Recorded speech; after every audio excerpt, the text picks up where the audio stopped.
Existe um murmúrio sob o soalho do mundo, um som que apenas os desesperados conseguem ouvir. É o raspar de pergaminho, o cheiro a poeira e a enxofre, a promessa de um poder tão antigo que a própria história se esqueceu do seu nome. Falam de um livro, um tomo amaldiçoado que não pode ser queimado, um manual que ensina a dobrar a realidade, a convocar demônios e a amealhar riquezas que fariam reis parecerem mendigos. Chamam-lhe o Livro de São Cipriano. E o que estás prestes a ouvir não é a história desse livro. É o próprio livro a falar contigo. As autoridades, os acadêmicos, os guardiões da fé, dir-te-ão que é apenas folclore, uma compilação de superstições rurais, impressa em papel barato e vendida em feiras. Eles mentem. Não por maldade, mas por um medo primordial, um terror que lhes foi incutido há séculos. A verdade é que o Livro de São Cipriano não é um único objeto. É um vírus, um conhecimento fragmentado, espalhado por inúmeros manuscritos, alguns reduzidos a cinzas pela Inquisição, outros trancados a 7 chaves em arquivos que oficialmente não existem. Centenas de milhares já sentiram este chamamento, esta comichão na alma que os levou a procurar os seus fragmentos. O que vou partilhar contigo é o resultado dessa busca, pedaços de verdade cozidos com os fios do proibido. Estás a cruzar um limiar. Depois disto, o mundo nunca mais te parecerá o mesmo. O véu vai cair, e não poderás fingir que não viste o que se esconde por trás. Para entender o livro, é preciso entender o homem. Cipriano não era um mero feiticeiro. Ele era um prodígio das artes negras. Nascido em Antioquia, entre a Síria e a Arábia, num tempo em que o mundo fervilhava de deuses e mistérios, os seus pais viram nele um talento invulgar e destinaram-no ao sacerdócio pagão. Mas os deuses dos templos eram demasiado pequenos para a sua ambição. Aos 30 anos de idade, a sua sede de conhecimento levou-o numa jornada à Babilônia.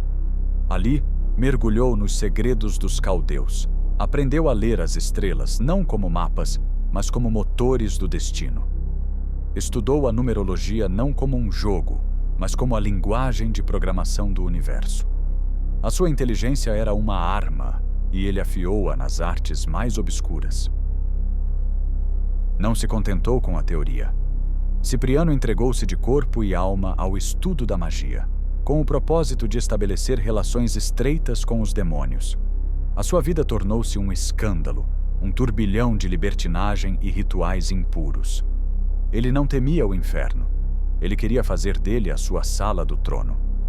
Um amigo cristão, de nome Eusébio, tentou resgatá-lo do abismo, mas Cipriano apenas se ria, usando a sua inteligência infernal para ridicularizar os mistérios da fé. Ele conversava com Satanás como quem fala com um velho amigo. Num desses diálogos, registrado num fragmento que sobreviveu ao fogo, o diabo prometeu-lhe um prazer inigualável. Levou-o em espírito sobre o palácio de um rei distante. Numa cama adornada de sedas, dormia a princesa Clotilde, uma beleza que parecia roubada ao próprio céu. Cipriano, inflamado de desejo, jurou amor eterno ao seu mestre demoníaco se este lhe entregasse a donzela. Satanás anuiu, dizendo: "Deixo-a ao teu alcance. Convence-a com as tuas astúcias e artes, pois eu estou aqui pronto para tudo quanto quiseres."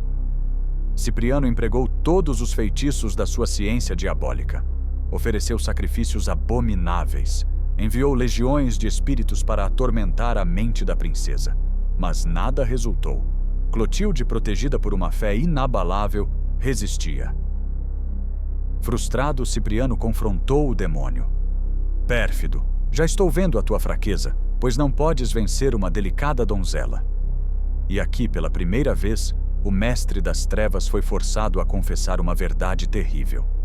Confessou que o Deus dos cristãos era o Senhor Supremo do céu, da terra e do inferno, e que nada podia contra o sinal da cruz, com que Justina, uma outra jovem cristã por quem um amigo de Cipriano se apaixonara, se armava constantemente.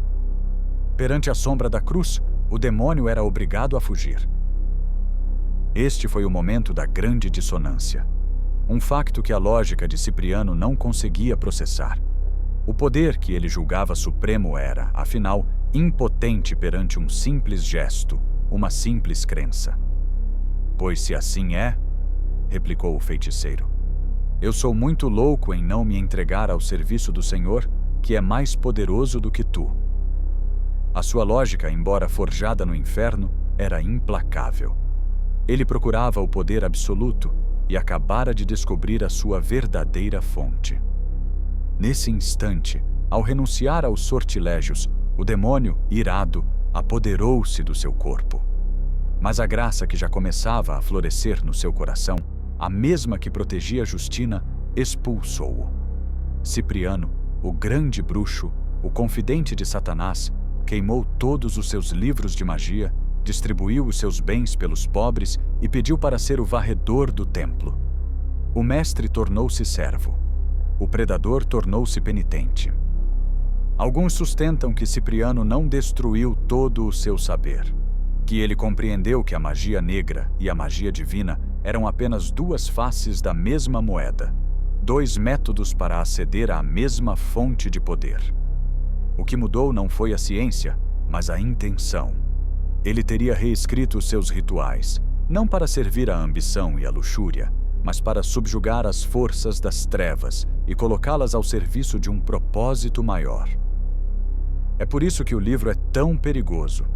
Não é um simples grimório de magia negra. Tampouco é um livro de orações. É ambos. Contém os segredos para fazer pactos com demônios e também as palavras santíssimas para os esconjurar. Ensina a criar talismãs para riqueza e poder, mas também as rezas para proteger a alma. É uma navalha de dois gumes, uma chave que abre tanto as portas do céu como os portões do inferno. Peguemos, por exemplo, nas suas instruções para se tornar invisível, um segredo sussurrado em aldeias de trás os montes durante séculos. Não se trata de uma simples oração. O ritual exige a morte de um gato preto. Deve ser enterrado no quintal, com uma fava em cada olho, outra sob a cauda e mais uma em cada ouvido. Todas as noites, à meia-noite, a terra deve ser regada com um pouco de água. Dizem os textos que, durante este processo, fantasmas surgirão para aterrorizar o praticante, tentando impedi-lo de alcançar o seu propósito.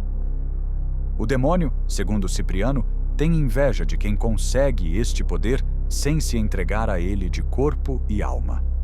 Se o praticante resistir ao medo, as favas irão germinar. Quando as vagens estiverem maduras, devem ser colhidas. Uma a uma, as favas são colocadas na boca.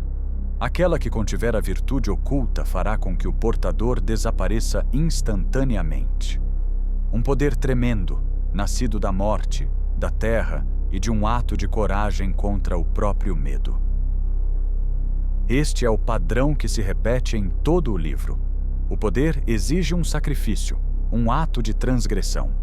Para conquistar um amor não correspondido, por exemplo, o livro oferece múltiplas e perturbadoras soluções. Um dos feitiços exige que se apanhe um gato e uma gata, ambos pretos, no momento da cópula. Com uma tesoura, corta-se um pouco de pelo de cada um. Os pelos são queimados com alecrim do norte e as cinzas guardadas num frasco com espírito de sal amoníaco. Outro método, ainda mais sombrio, envolve o uso de um sapo. O animal, visto por Cipriano como tendo uma ligação direta com o demônio, é o ingrediente principal de muitos bruxedos. Para obrigar alguém a amar contra a vontade, o livro instrui a cozer os olhos do sapo com um fio de retrós verde, com cuidado para não perfurar o globo ocular, para não cegar a pessoa enfeitiçada. Enquanto se cose a pele das pálpebras, proferem-se palavras que ligam a vontade da vítima ao sofrimento silencioso do animal. Parece inacreditável, mas os manuscritos não mentem. Descrevem estes atos com uma clareza clínica, como um manual de engenharia da alma. E há quem afirme que estes rituais são apenas metáforas, codificações de processos psicológicos profundos. O sapo seria o nosso instinto mais primitivo, a nossa sombra, que, uma vez cozida e controlada, nos daria poder sobre os instintos dos outros. Mas as histórias contadas à lareira, os relatos de quem ousou experimentar, falam de resultados bem literais. O poder mais cobiçado e o mais perigoso é o da riqueza. O livro de São Cipriano oferece um caminho direto, mas o preço é a própria alma. O método ensina a gerar um diabinho, um familiar que servirá o seu mestre em troca de sustento. O processo começa, mais uma vez, com o sacrifício de um gato preto. Os seus olhos são retirados e colocados dentro de ovos de uma galinha preta. Os ovos são então enterrados em estrume de cavalo quente, um útero pútrido para uma gestação profana. Enquanto se enterram, invoca-se Lúcifer, entregando-lhe os olhos para que deles nasça um servo. Ao fim de um mês, nascerão 2 criaturas com a forma de pequenos lagartos. Estes diabinhos devem ser guardados num canudo de marfim e alimentados com ferro ou aço moído. Uma vez na posse destes familiares, basta abrir o canudo e ordenar: "Eu quero já aqui o meu dinheiro." E ele aparecerá. A única condição, adverte o texto, é que com esse dinheiro não se podem dar esmolas aos pobres nem mandar dizer missas, por ser dinheiro dado pelo demônio. É uma riqueza estéril que isola o seu possuidor do fluxo da graça e da comunidade. E se isto não for suficiente, o livro descreve com detalhes arrepiantes como fazer um pacto direto com o imperador do inferno. Exige um pergaminho virgem e o próprio sangue, extraído do dedo mindinho. A escritura é simples e direta.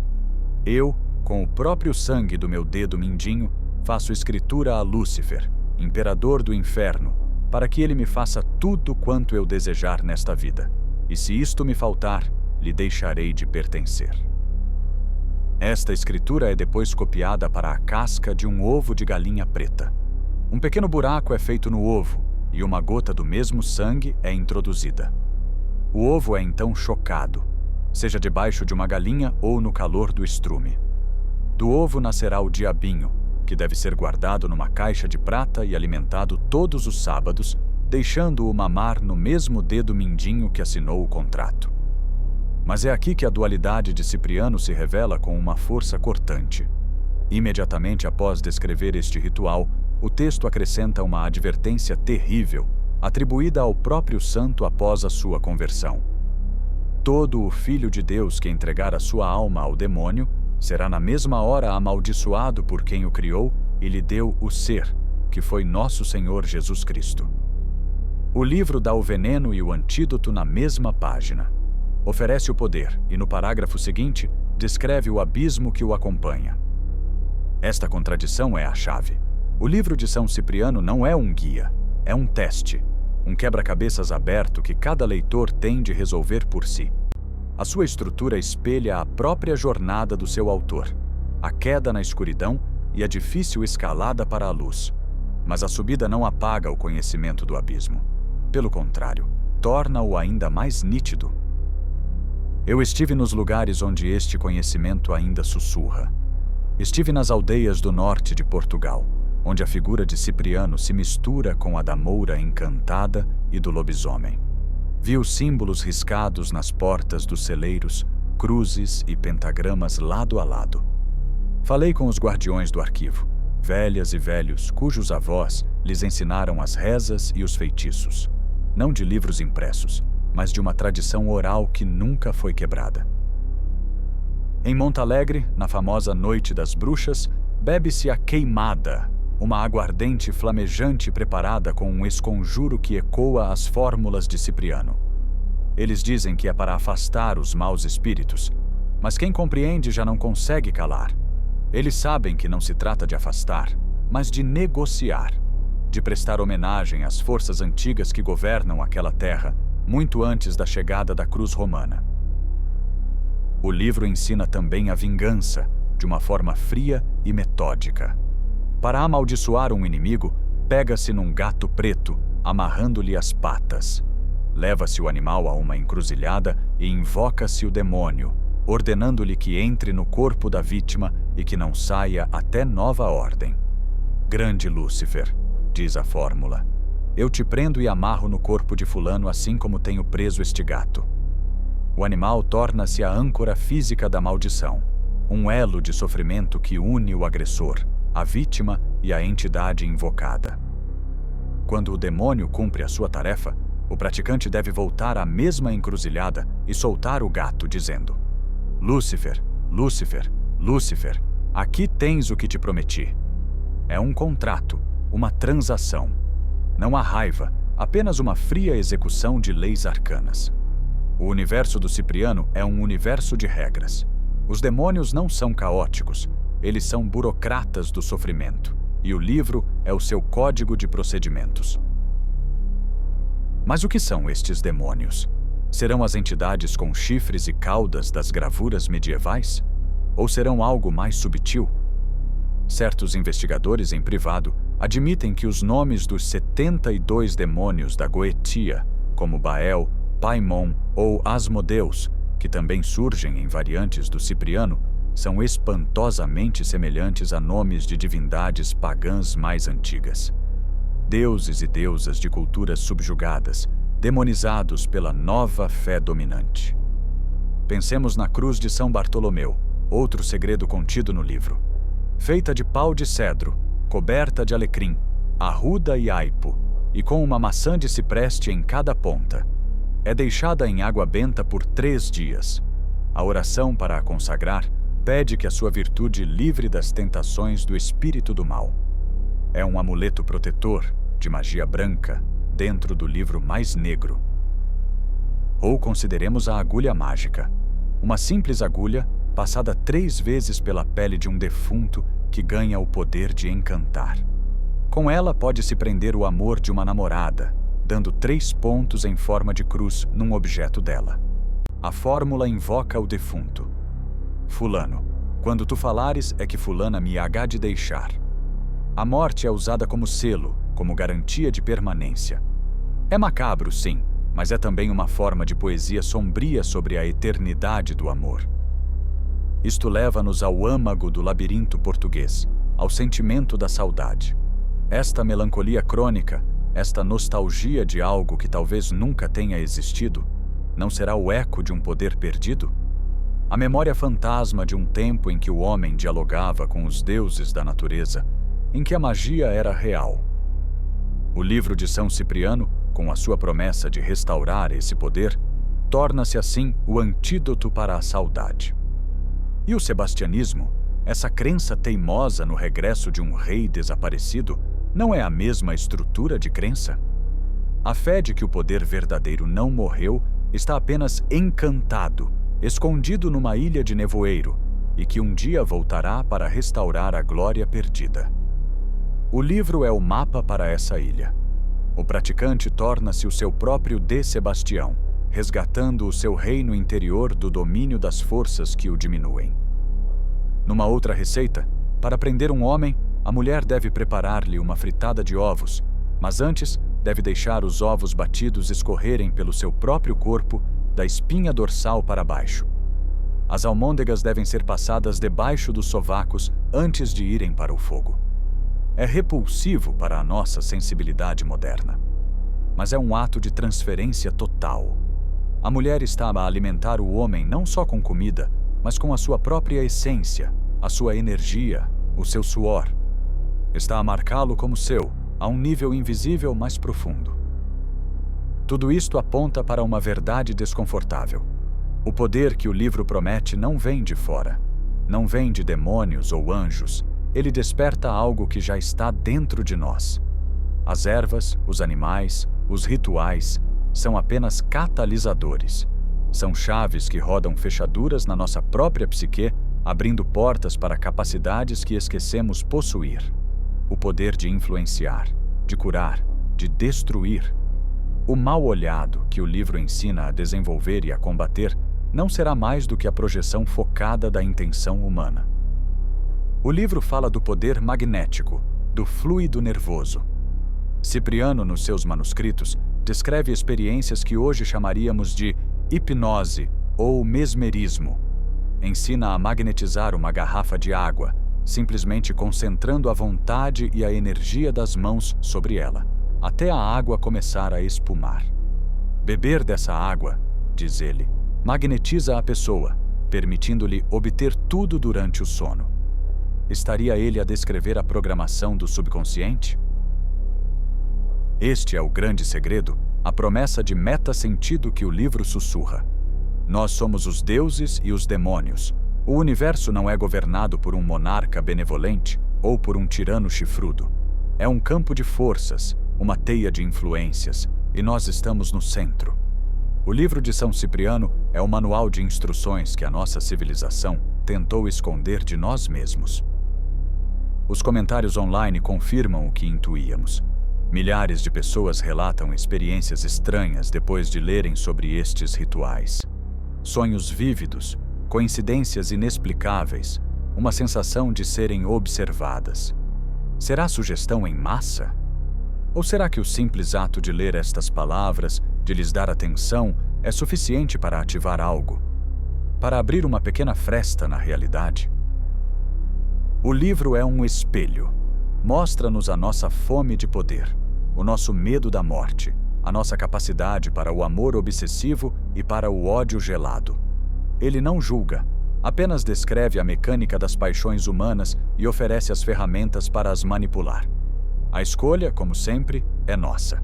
Podemos usar a agulha para cozer um amor eterno ou para infligir dor. Podemos usar o conhecimento para nos libertarmos ou para escravizarmos os outros. E o próprio Cipriano? Santo ou demônio? Mártir ou mestre ocultista? Talvez ele tenha sido o único a compreender que não há contradição. Que para alcançar a santidade mais alta, é preciso primeiro descer ao inferno mais profundo. Não para lá ficar, mas para o conhecer, para o mapear e para trazer de volta as chaves do reino, tanto o de cima como o de baixo. A versão final e completa do seu livro, dizem, nunca foi escrita em papel. Está gravada no éter, acessível apenas àqueles que se atrevem a refazer o seu caminho.